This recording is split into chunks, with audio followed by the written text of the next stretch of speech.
Good morning, everyone. I'm Paul Danchek, the Chief Operating Officer for the California Counties Foundation. Great to kick off this year's webinar series as part of the CSAC Grants Initiative. We have the good fortune to have Graham Canals, the California State Association of Counties CEO, join us. Graham, would you like to extend a welcome?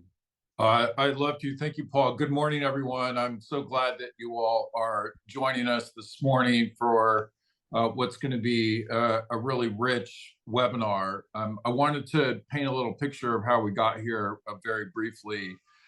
The CSAC Grants Initiative originated from one of our past presidents, Supervisor Ed Valenzuela from Siskiyou, and it came out of a multitude of conversations around the lack of capacity in many counties, rural, suburban, and urban as well, that simply don't have the capacity to draft their own grants and really pursue what are billions and billions of dollars at the federal level through the Infrastructure Act, the Inflation Reduction Act, ARPA, and those funds will continue to be rolled out over the next few years.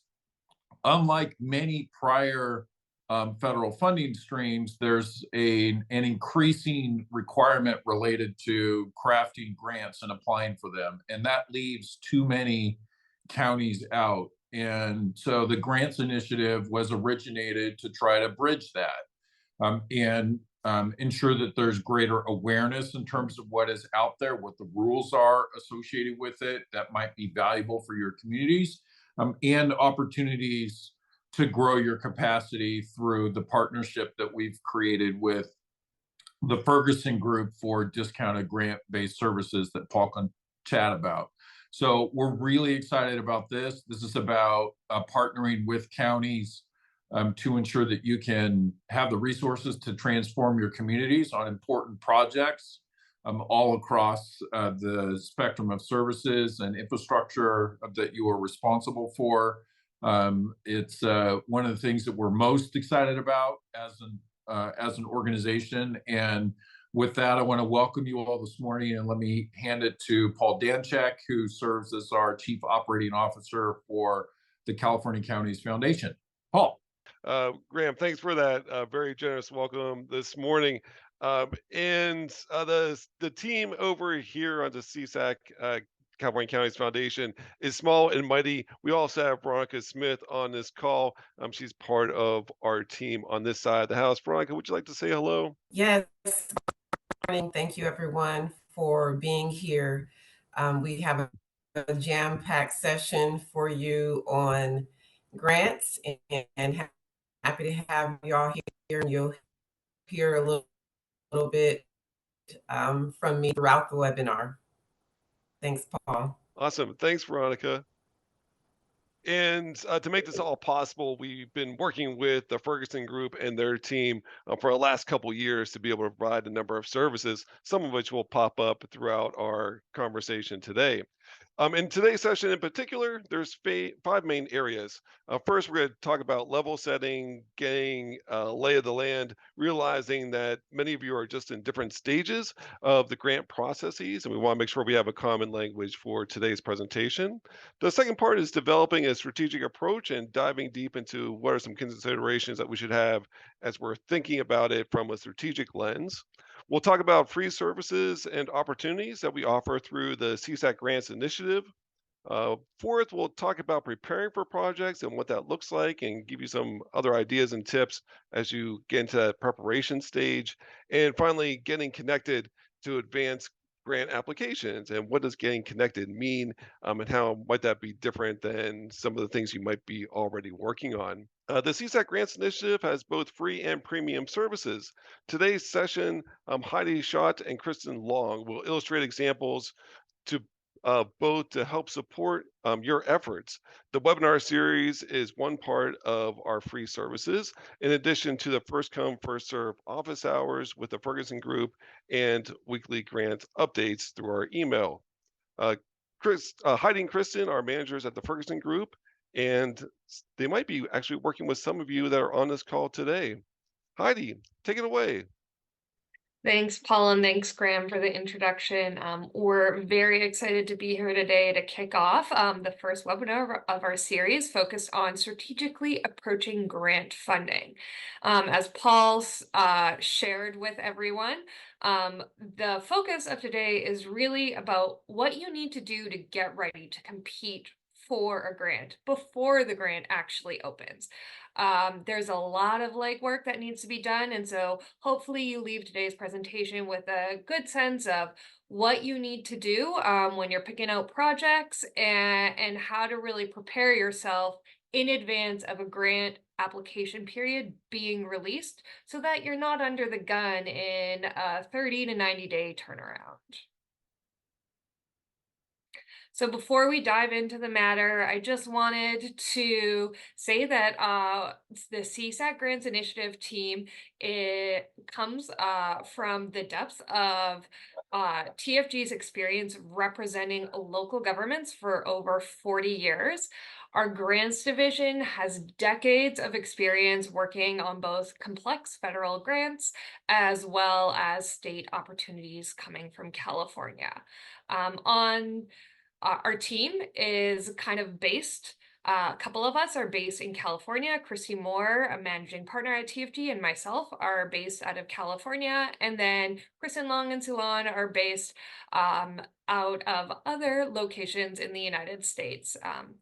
We're very excited to be your dedicated team and look forward to continuing our work with you guys throughout the calendar year.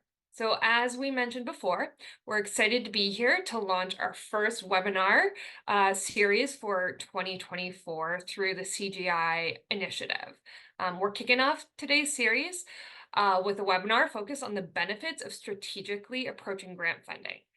We'll be focused on providing tips on how to develop and implement comprehensive strategies, as well as identifying your project priorities and matching them to funding opportunities. Really, this is all about getting ready to secure the money. We have 3 other webinars scheduled throughout the rest of the year that will feature special county guests and speakers. Our second webinar will be in May and will focus on funding essentials for supervisors and CAOs. During this session, we'll focus on the federal grant cycle and how to position the county to compete for grants successfully. The third webinar in August aims to teach counties how to respond to the Diversity, Equity, Inclusion, and Accessibility Act's inclusion into grant requirements, and we will showcase some tools and resources available to support county responses when having to incorporate it into grant applications. Finally, our last webinar will occur in September, and we will be focused on what you need to do after you receive a federal grant award. Our aim here is for counties to learn how you can prepare now to make grant management and post-award reporting easier before you get into the weeds of having to report out and securing the money. So as Paul mentioned, we are going to start the session today with an overview of the federal funding landscape and why it's really important that we get ready in advance. So how much funding is available? In 2022, the federal government spent roughly $1.2 trillion, amounting to approximately 5% of the GDP on aid to states, locals, tribals, and territorial governments. The budget is estimating $1.1 trillion in outlays for aid to the same group, states, local, tribal, and territorial governments in both 2023 and 2024. What's important here to remember is this includes both mandatory and discretionary spending. So not all of these, that $1.2 trillion figure is all competitive discretionary grants. There are a ton of grant programs coming out. In 2022, before the slew of new BIL and IRA funding came out, there were over 2,000 federal grant assistance programs. This has grown exponentially since the passage of recent legislation. But federal funding is not the only one that is seeing a heyday. In California, from fiscal year 2022 to 2023 budget cycle, the state awarded approximately $10 billion in state grant funding to public agencies, which include local governments, special districts, K through 12 institutions, and higher ed recipients. In total, approximately just about 3,000 public projects received grant funding throughout the state of California. So what type of grant funding is available out there? On the federal and state landscape, there is a wide range of topics that grants are able to fund. It can fund bricks and sticks type of projects like transportation infrastructure, water infrastructure, to more of social programming like behavioral health, or any of your public health programs. What's important to know is while it does fund a wide array of topics, you need to make sure that your projects that you're selecting to compete for grant funding are responding to the funding agency's priorities. I do have one, or the first question for you, which is, you've given some of the historical context of the types of dollars that are flowing into communities. But can you kind of explain for the audience where this money is going or where this money has been going? That's a great segue into what we had previously discussed at a very high level. The majority of the funding we are seeing flowing out of the federal government is coming from the Bipartisan Infrastructure Law, BIL, or the infrastructure package. When that law was passed, it authorized $1.2 trillion of funding available over 5 fiscal years. And these are federal fiscal years. So that's October through September. What's important to note about this $1.2 trillion figure is not all of the programs found within BIL actually received funding through it. So some received advance appropriation, which means there is money to spend, while others were authorized, which means Congress needs to actually dedicate funding to these programs in order for them to be solicited. Of the $1.2 trillion in funding, there was approximately $550 billion in new spending above current base levels and $650 billion authorized spending. So most of the money through that infrastructure package is going to existing programs.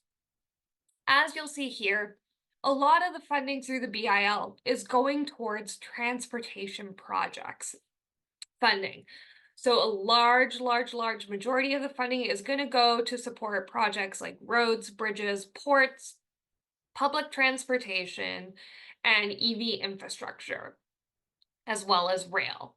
A smaller portion of the funding is really going to go towards broadband, including getting your grid in the ground, as well as resiliency and climate change. So the large majority of the funding is going towards transportation-related initiatives. The other avenue of funding outside of the normal federal spending that created this influx of grants is the Inflation Reduction Act, also known as the IRA. The IRA directs nearly $400 billion in federal funding to clean energy, with the goal of substantially lowering the nation's carbon emissions by the end of this decade. The funds will be delivered, obviously, through a mix of tax incentives, grants, and loan guarantees. As you can see, grants only represent about a 21% of the funding available through the IRA. So it's not as much funding as we saw coming out of the BIL package. Most of the funding is going towards clean electricity and transmission command. That is where most of that funding is flowing, followed by clean transportation initiatives like electric vehicle incentives. So that concludes a very high level overview of why we're here. So now we know that there's a whole lot of money coming out there. How are we actually going to get our hands on the money? We are going to get prepared. So everybody get your pencils out. We're going to learn how to get prepared. The first thing to think about is to keep in mind that the full life cycle of a grant funded project, it's circular and it takes a long time. So in addition to getting your pencils out and taking, getting ready and taking charge, you also need to pack your patience. So we begin the process by identifying our needs, researching and preparing for grants, and we do all that before the grant solicitation happens. We like to say that 80% of getting a grant happens from the time of you coming up with a project um, and identifying your need until the grant solicitation period. So really you're doing most of your work on the front end. And it does take a while. It's going to take 12 to 18 months from the time you come up with this idea until the time you get the money in your hands. And so the reason we're showing you this grants life cycle is to really help counties understand that this life cycle takes a long time. So if you have projects that you need funding for immediately, the grant cycle is typically not something that you can use to plug an immediate need. It's looking towards your medium to longer term projects.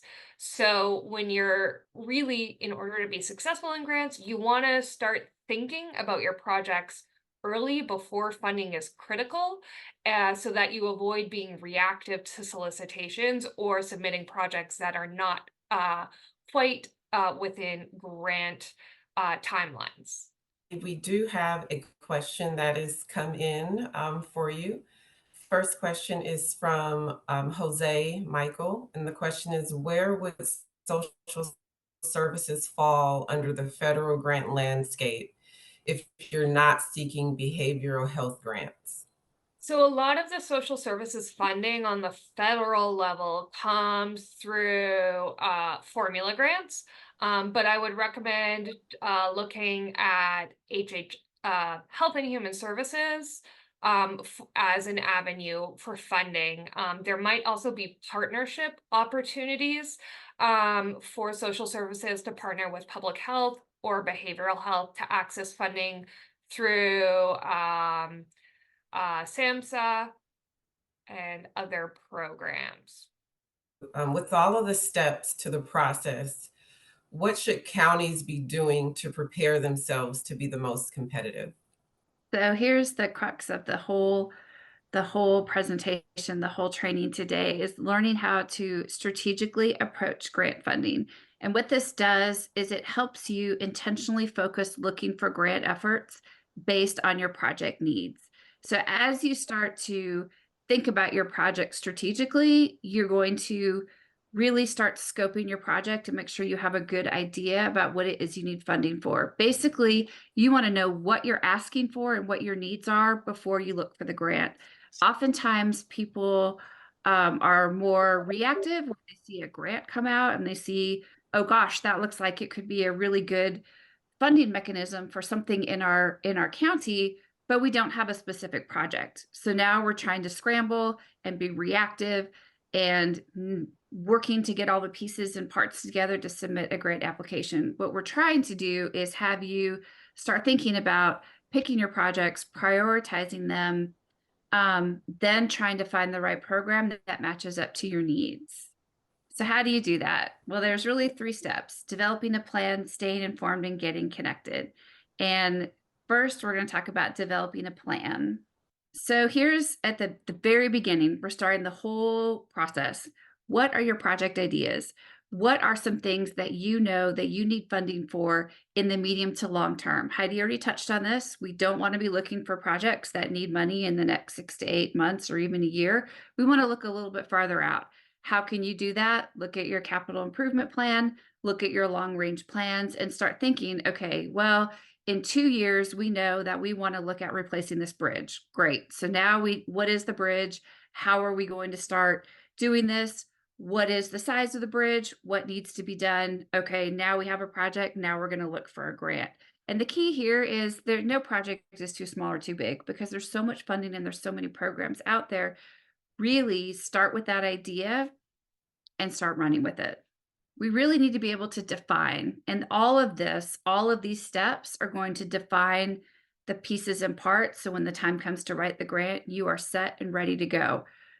We need to be able to be very clear. What is our ask? What are we trying to accomplish? Why do we need it? What is the need? In the case of the bridge, is the bridge about to fall down? Are we going to have impacted communities who can't get from point A to point B? What documentation do you have to support this? If we're talking about a transportation project, do you have crash data? Do you have incident data to show that there are a bunch of people speeding here, so we need to put new stoplights? We need to be able to have what we call it teeth when we're writing the grant so that we can substantially back up the statements that we're making. We don't want to say, we have a safety risk. We want to be able to say, we have a safety risk, and this is why. These are the numbers that validate what we're saying. We need to have a good idea of what it's going to cost, keeping in mind that, yes, with inflation and all the numbers, they tend to change, but you need to go ahead and get a good estimate, right? Is your streetlight project going to cost X million, or is it going to cost 10 times that, right? You need to be able to quantify that. And then a big thing is, do you have community and stakeholder support? One of the things that we're seeing a lot in all programs is a good community buy-in. And the regulatory agencies are not looking for you to say, well, we came up with our project, we had a community meeting, we told the community what we wanted to do, and they said they liked it. What they're looking for is not checking the regulatory box. They want to know that you involve the community at the get-go. What does the community want? Do they say, yeah, actually, we do have a speeding problem, we would really like to have stoplights? Or are they saying, I don't want a stoplight in my neighborhood, but maybe we could put some traffic bumps to slow people down, right? We want to involve them at the beginning, at the onset, so we have everybody lined up and everybody happy. I think what's important to think about when you're selecting projects that you want to focus in on federal funding is Kristen rattled off a slew of level of detail that you will need in order to get ready for grants. But when you are picking out projects to start your prioritization activities, you don't need to have every single detail that Kristen just rattled off, but you need to have at least a general idea of what some of these responses would be. And keep in mind that you are going to have to work towards getting that level of information in advance of a grant solicitation or application period. Here we are. Now we're trying to prioritize. So we've identified our needs and we've started researching and looking for the different types of opportunities that are out there. Now we really need to prioritize our efforts and focus to make sure that we are putting our efforts where they're needed most. The project-based approach to prioritization. Again, we're focusing our efforts where funds are needed most, and we're aligning our projects to different targeted grant opportunities. This allows us to really take the time to plan our projects and vet those projects against the different opportunities that are coming out to find out what the best opportunity is and make sure that what the project is fits within the requirements of the different funding opportunities. As you start doing this and you start plotting out, all right, I want to look at this grant that happens now, and well, my project looks like it might actually fit better into this program. It starts to create what we call a strategic plan funding calendar. And it helps you to position your project to become the most competitive and use resources in the most efficient way possible.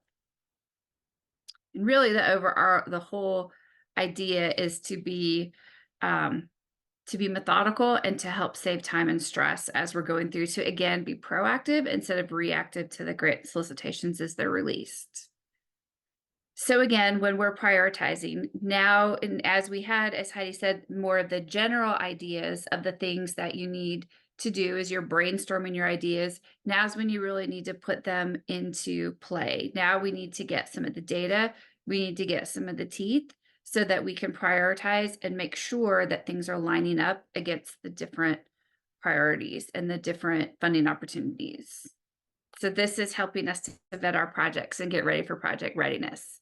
So the next slide is an example of what is a strategic funding plan. So here we have laid out, this is our example Anytown USA funding plan. This is an example of what we're doing for some of our premium clients, where we're working with them in the different departments to identify the projects that are needed. We don't need to have a lengthy description, but we need to have a general idea about what it is that you're trying to do, when exactly you might need to do it, and it helps us prioritize. So we ask, when we're working with individual counties, we're asking them to prioritize, is this a high priority project or is this a medium priority project?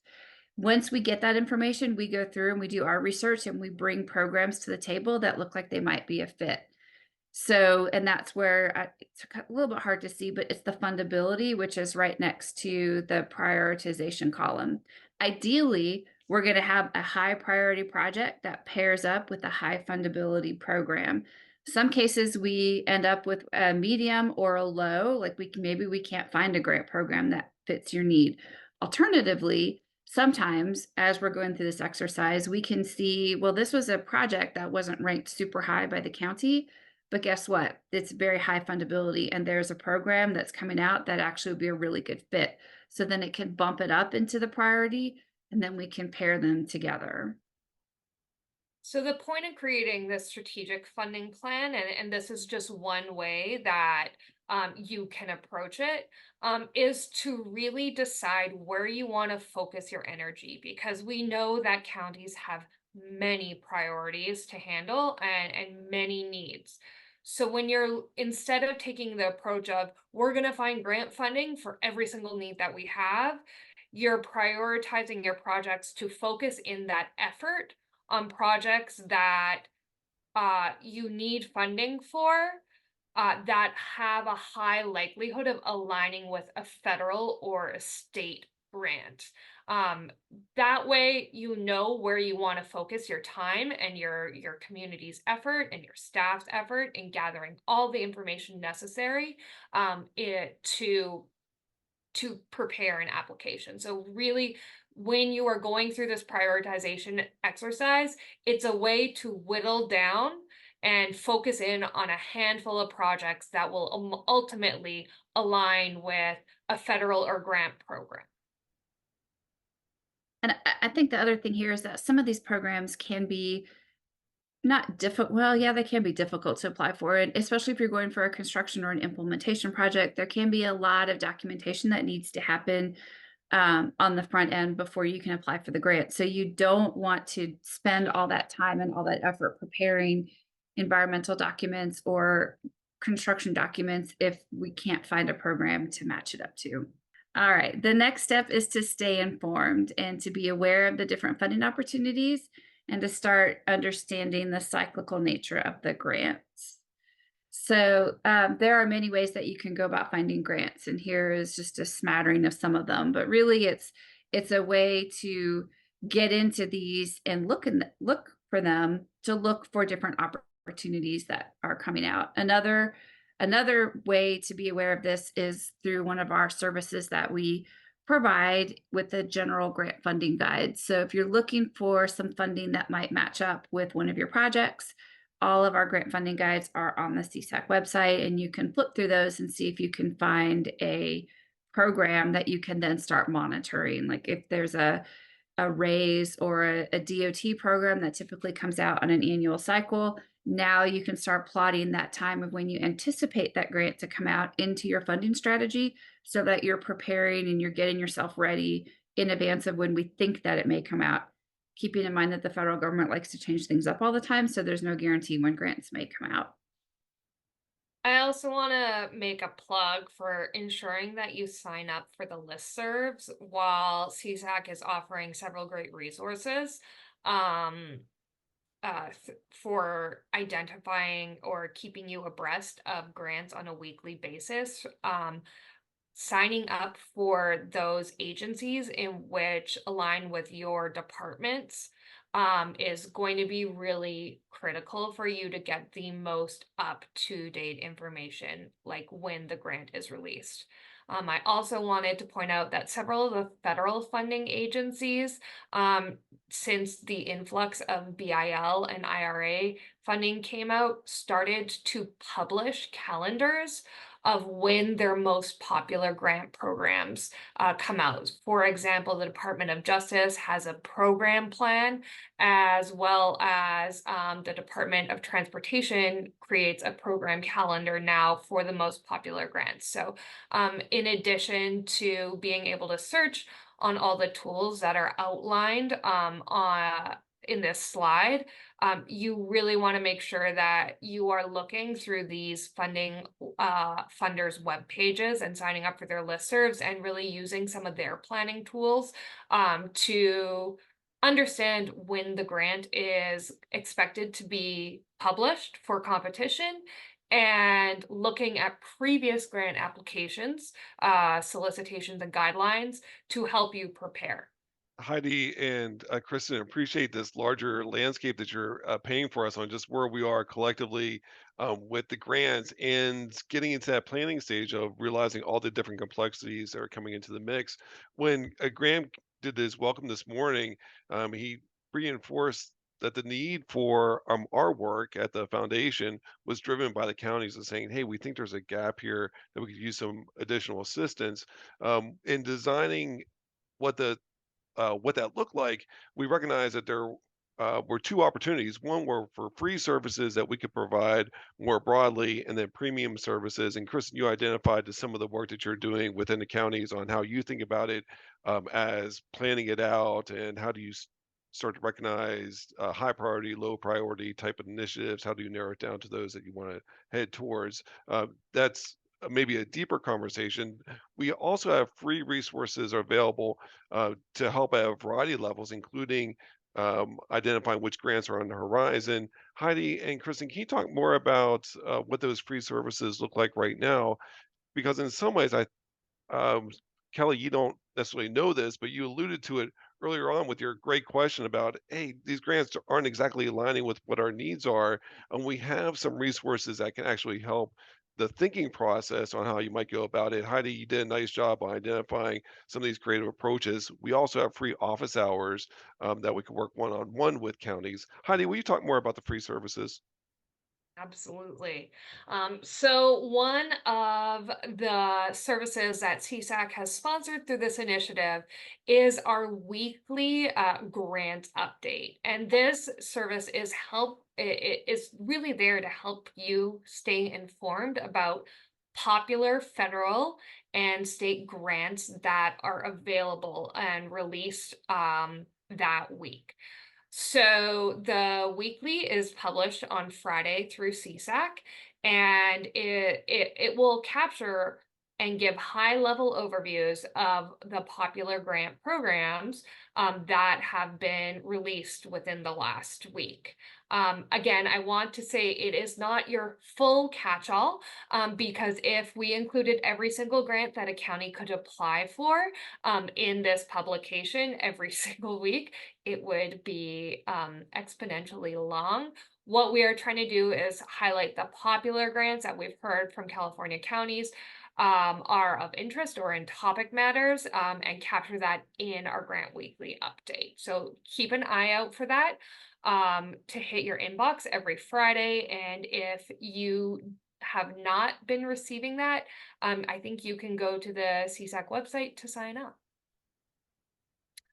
Another great resource to help kind of start whittling down your priority needs if you have something like a general topic area of interest, but you're not exactly sure, A, what the funding landscape looks like, or B, if any of your projects align with federal funding, is the CSAC grant funding guides. These funding guides are published on the CSAC website or through the CSAC office hours, and they provide an overview of federal grants that were released this last fiscal year that on wide topic matters. So on transportation, on transit, on homelessness. And it is really a resource for counties to understand what that funding landscape looks like and to start jogging ideas of, oh, I might actually have a project that directly responds to this program's needs. So if you don't know where to start, these general funding guides are a really good place. So what's on the inside of these general funding guides? It is what we call a profile and summary. So when you flip through these general funding guides, you will see what we call here at TFG a profile and summary. What that is a distilled version of the often complex guidelines that funding agencies put out. These federal guidelines can sometimes range anywhere between, 30 to 90 pages of rules, regulations, and all types of information about what these grants require. These profiles and summaries condense it all down to an easy to understand and digest the highlights of those funding guides to help counties cut down on the amount of time you have to spend reading the NOFO, but also get a really quick sense of what these programs are looking to fund. And it'll help you make that go or no go decision on, do I have a project that aligns with it or do I not? So, diving into one of these profiles and summaries a little bit further, on the front page of the profile, we're going to give you a lovely grant overview with the program funding history. This is where you'll be able to find out, hey, how much money has gone to this program in the past, and a high-level summary of what we want to fund and who eligible applicants are. When we're put together these general funding guides, we make sure that we are vetting them to only include grant programs in which counties are eligible to apply for. We also like to highlight an awardee profile. We know that it is really important, and a great way to share information is through looking at other successful applications and projects that the funding agency funded. So we do a highlight of what that agency funded in the past to start kind of getting ideas flowing for you guys. We also highlight some of the key information, total amount of funding, award ranges, whether or not there's a match required, and the previous due dates for the application. These are all really important requirements that you need to pay attention for and should be looking at and aware of from previous years, because if you cannot fund your project within the award range, it might not be worth your time exploring that program any further. So as I mentioned before, as we highlighted the previous awardee profiles, the CSAC initiative also is offering access to over 1,800 successful grant applications for your review. So if you are interested in a particular grant program and wondering, hey, it would be super helpful if I could review a grant application that was previously funded through this program, you can reach out to your CSAC Grants Initiative team to access that grant application, or to see if we have a successful application. Sometimes we do not have a successful application and we will have to do a Public Records Act request or a FOIA, Freedom of Information Act request, but we are always building out this library of successful grants, and they're really helpful to understand what funding agencies liked in the past, and what level of detail previous successful applicants included within their application. So how can you access all this? We have mentioned office hours a couple times throughout this, and we will go a little bit into that later on during this webinar. However, please check out the CSAC Grants Initiative website for information about how to access all this information. A lot of this is posted within that webpage, as well as you can reach out to the CSAC team. Thanks, Heidi, for that overview. There's some questions that came in around posting a link. Where can we find it on our websites? Where can we find the funding guides? How do you access the weekly grants update? We'll have more information on this slide deck later in the slides, or you can reach out to us directly and we'll help you get set up. Heidi and Kristen, in your presentation, we're talking about the preparedness side, and so our resources tie in directly with that side of the house, right? Where we're looking at from the strategic approach.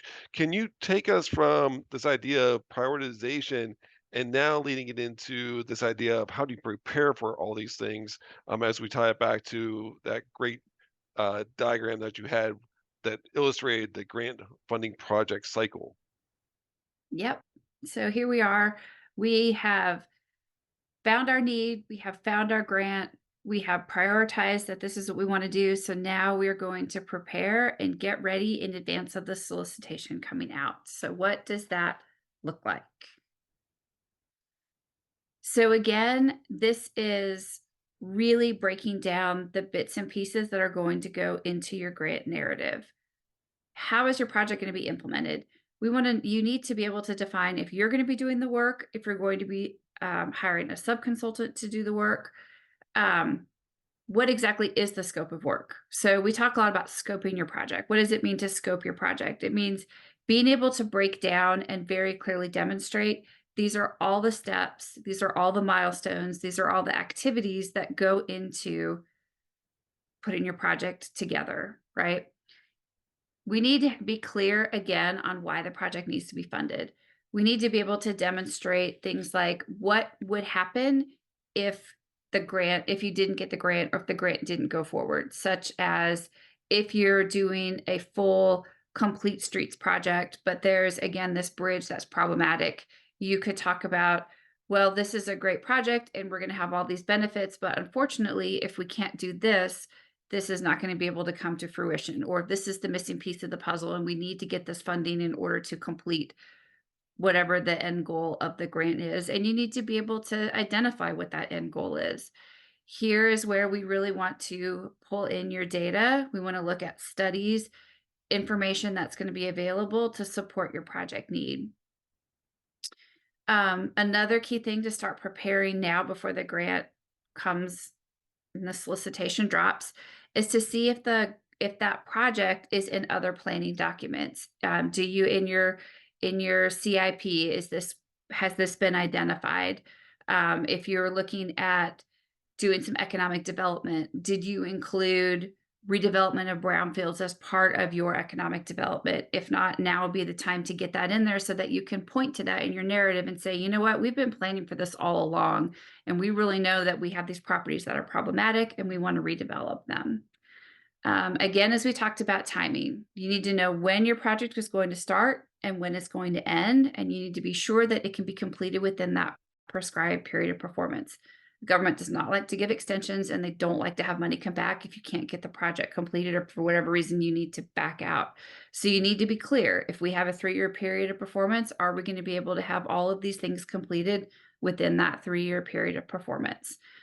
We need to be clear about where your project takes place. This is something that ends up, it seems like it's a no-brainer, but it can be a hiccup sometimes. We get through the whole process, we get to the end, and we don't have a good map that actually defines the project or where it's going to be or the different components of the project. Or sometimes we may not even have a map with a north arrow, right? Like all of these things need to be planned and ready to go. Back to the budget. We need to know your project budget. The federal government is very particular in their forms and in your application materials about line items. You need to make sure that your budget lines up with your line items for things like equipment, supplies, personnel, all of the things that go into your project. You need to have a line item budget. It goes back to those basic questions. We need to tell the government what we need, why we need it, how much we need it, what we're going to do with the funding, and the benefits that are going to happen at the end of it. And then another, as we talked about before, the community and stakeholder input. You really want to get going on that previous to the grant solicitation dropping, making sure that you have included the community every step of the way. Another big step in this is getting connected. And here we're going to talk about building the relationships with agencies and project partners. So we recommend consulting with funding agencies to talk about your project. Most all agencies are not going to be able to talk about your specific project once a solicitation has dropped. However, before that, it would be a great time to call them up. If you're talking about an EPA brownfield project, call your EPA region officer and tell them, I'm looking at applying for a grant to work on this particular project. What do you think? They're very friendly and they're very happy to talk about that and to give you honest feedback of, yeah, this is a great project. This would be 100%. Let's go forward. Or I think you might need to rescope that because that doesn't really fit within the parameters of our program. It also creates a really good relationship with you and the funding agency. So when that application happens to come across, it might jog their memory and say, hey, you know what? I remember talking to them about this project. I'm interested to see what they have to say in their application. And well, another thing when you're talking to them is, as you're trying to scope it, is you want to ask, do you have any priorities that we need to address? Are there any directives for the projects that are coming through this program that we need to include in our project? And be able to explain it and define it in our application as we tell our story. We also want to develop strategic partnerships. Again, here we are with the community support. We want to make sure that everybody is invested and on board, and we want to make sure that they can provide letters of support. So if you have a community group, if you have a trail project and you have a running group who says, you know what, if you get this trail here, it will cut down on people running in the dark and it'll provide a safe place, get the running group to write a letter of support. In addition, you want to get support from partners.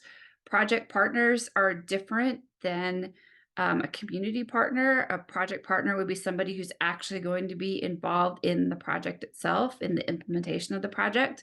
You want to get them involved early on so that you can include them in your narrative and you can weave them into your story. Everybody who is a partner on the project needs to be able to provide a letter of support, and it needs to be specific. It can't just be, hi, I'm Kristen, I support this project, I think it's great. It needs to be, hi, I'm Kristen and I support this project, and here's how I'm going to support this project. If I'm a workforce development agency, I'm going to promote hiring people so that they can help with your project, or I'm going to provide training classes for people to learn the skills to implement your project, right? It has to be a specific task that gets included in their activity. We also want to make sure that we include those project partners in all of our advocacy efforts.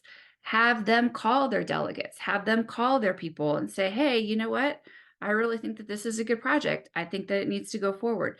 The more people that you can get talking about your project in a positive way, the better your chances for success. So these are your people, right? Contact your local, your congressional offices. Key here is to make sure you do it where the project is actually taking place. So if for some reason your county seat is different from the area where the project is taking place, you want to make sure that you're contacting the correct delegate. And then, as always, when you're getting ready to submit, you want to make sure that everybody's aware and everybody knows, so that, again, the more word that gets out about your project, the more people on the street talking it up, the better chance of success. One of our pro tips is, as you are getting to this point, go ahead and draft like a template, an easy letter that says, this is a brief description of what the project is and how it can be supported. And then that makes it infinitely easier for the people that you are asking to write those letters of support. So what's next? So what are some things that you can do? What's on the horizon? Well, as Heidi mentioned, we have this series of webinars that are coming up. All the different things that are all happening that will help you prepare and implement this strategy to approaching grant funding and get funding into the hands of the communities that really need it. These are all lined out, and I think the barcodes or the registration links are going to be on the website. They'll be in this slide deck when you get your slide deck. Thank you, Kristen. I'm going to talk to you all a bit today about our CGI free services, and that includes our office hours, which can include you booking a time to consult with us. So for our CGI office hours, you can send us your project ideas, anything pertaining to your project information. You can access that through the CGI website. And also, in addition to sharing a bit more about your project ideas with us, we can also provide you general information on a topic of your choice, and we can recirculate those general grant guides that Heidi spoke about earlier. If you all have any questions, please feel free to reach out to any of us on the CSAC TFG team, and we are happy to help you and connect with you. So we just wanted to do a quick thank you for attending the training today. We hope you feel a little bit more prepared on why it is so important to strategically approach grant funding. There is so much money out there, and having a plan in place instead of just grabbing at every opportunity will make it a lot, will help ensure counties are more successful in the applications that you do prepare to submit in funding agencies, but also will help your internal staff ensure that they're prioritizing and focusing their time on projects that align with grants properly, which will definitely increase your success. So we hope you found this presentation informative, and we would super appreciate it if you guys could fill out the survey at the end. Heidi, Kristen, and Ceylon, just want to give you a big shout out of thanks for your time today of creating this resource for us. Look, we do this because we hear from you in the county space saying, oh, hey, we have a variety of capacities. We're also seeing gaps where we need additional assistance and guidance along the way. And that's why we're here. And we're grateful to be able to partnership with the Ferguson Group over the last couple of years to not just develop a suite of services that are in that premium category, but also these free services that we provide as we continue to go forward. We need your feedback, though, as we continue this initiative to say, hey, are we on track on meeting you on where you are? Are there additional things that should be on the horizon? Are there additional things that we should be thinking about and providing as a resource from our side? So continue to stay in touch with us. And the first way of doing it today is clicking on that barcode, the QR code, and sending us information about today's presentation. If you're trying to email me, this email is going to bounce back and you're saying, oh no, Paul, is it because you don't want emails? No, it's because I missed a typo in my email address here. It's pdanczYK@counties.org. We'll send you that information out so you have it available to you. Let me know directly if you have questions, concerns, thoughts, or if I can help guide you in the right direction. Veronica Smith is also on our team. You can reach out to Veronica Smith as well within this space. Heidi, there were some questions that came through about, hey, how do we access these resources on the CSAC website? If you can put this screen down, I'll share my screen so they can see at least a visual on the website so they know where to go. So let me go ahead and do that now. The information is all through the CSAC member portal. So if you're not a member, if you don't have direct access to this, that would be the first step in the process. And that's to make sure that we're providing it for our California members and not just out on the web super broad. If you go to this website, it's going to look like this. The person that you see first is Christy, and Christy's our longtime connection with the Ferguson Group, talking about some of these free consulting services. Some of you have asked about the free resources, including some of these plans. If you click this down box on the member resources for free grant assistance and scroll down, you'll be able to see the grant guides. So that's coming some of the questions Susie and others that asked on the Q&A. Heidi and Ceylon mentioned the office hours, and if you click the link here, it'll take you to the registration screen to be able to sign up for some office hours. And for those that might need additional assistance beyond the free resources that we provide, we have, if you click the down box on the premium services, which are discounted for our members, you can see what the different tiers are and some more information about what those look like. And we also have additional services into the mix, including a la carte services. Oh, there they are. I just missed it originally. For grants, you're saying, hey, we don't need huge capacity. We need a short-term capacity to work on a specific project or a series of specific projects. There's a la carte services also available within this mix. Thanks for being with us all. And we look forward to seeing you at the next webinar.